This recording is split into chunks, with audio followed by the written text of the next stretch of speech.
Reka nizere yuko umeze neza wowe wabashije gukora subscribe kuri Huza TV.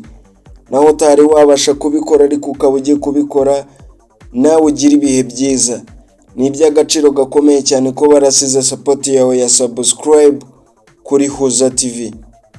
Abasanzwe bamenyereye Huza TV murabizi yuko tubagezaho amakuru y'ibyamamare, haba mu buzima busanzwe, muri politike, muri showbiz, ndetse tutibagiye no mu iyobokamana. Ariho hose habonetse inkuru ziba ziri kugenda zicaracara ku mbuga nkoranyambaga, Huza TV izibagezaho mu ba mbere. Ni kuri uno munsi rero twanyarukiye mu karere ka Nyamasheke, ahagana mu gice cy'ishyamba rya Nyungwe. Nk'uko muri kubirebesha amaso ndetse nk'uko wabisomye kuri title, ni amakuru afite aho ahuriye n'urugendo rwari rutwaye abantu benshi muri ino modoka muri kubona imbere zanyu. Ni kuri uno munsi rero twanyarukiye muri kano karere ka Nyamasheke. Nk'uko uri kubibona rwose imbere yawe, rwose urahabona umugabo uryamye hasi, ndetse ukahabona n'ino modoka, ndetse ukahabona n'uno mwana n'ino nyamaswa. Abantu benshi byatumye bagira ubwoba ndetse bagacika ururondogoro, kuko ni inkuru iri kuvugisha abantu benshi ku mbuga nkoranyambaga, aho buri umwe ari wese ari kuvuga ati ibi bintu byabaye ni ibiki Imana.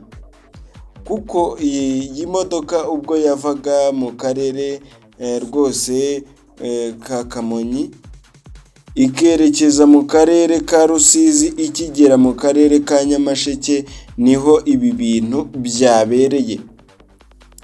Ni ukuvuga ngo iyi nyamaswa itorotse ishyamba rya Nyungwe, igeze mu muhanda rwagati, niho byagonganiye n'iyi modoka yari iri guturuka rwose muri kano karere nari maze kukubwira haruguru, yerekeza mu karere ka Rusizi.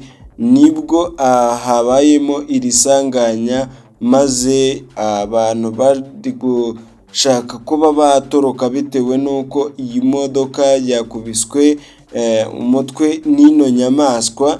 Ubundi maze abantu batangira gushwiragira, bashwira imishwaro rwose, buri wese yiruka uko ashoboye atabara amagara yiwe. Nibwo rero uno mugabo yagize ikibazo, yikubita mu maguru y'ino nyamaswa. Akimara kwikubita mu maguru y'ino nyamaswa, iramukandagira.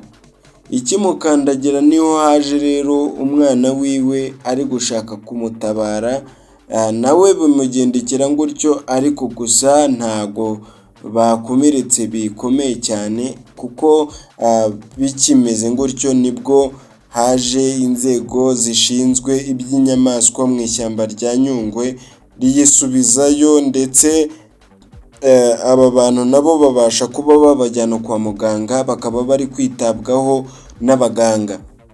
Ngibyo rero ibyabaye mu karere ka Nyamasheke.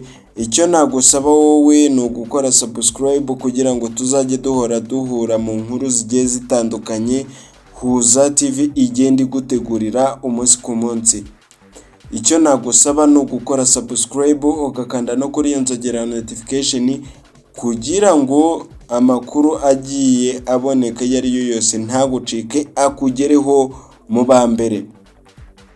Naho njyewe ukugezaho inkuru umunsi ku munsi nitwa Uwayisenga Didier kuri Huza TV. Niba utari wabasha gukora subscribe, ni inkunga yawe ikomeye cyane kuba washyira subscribe kuri Huza TV. Bitandukanye na babandi muzihereza batabibibukiraho, ndetse nta n'icyo biba bibabwiye. Kora subscribe kuko niyo support yawe ikomeye cyane kuri Huza TV.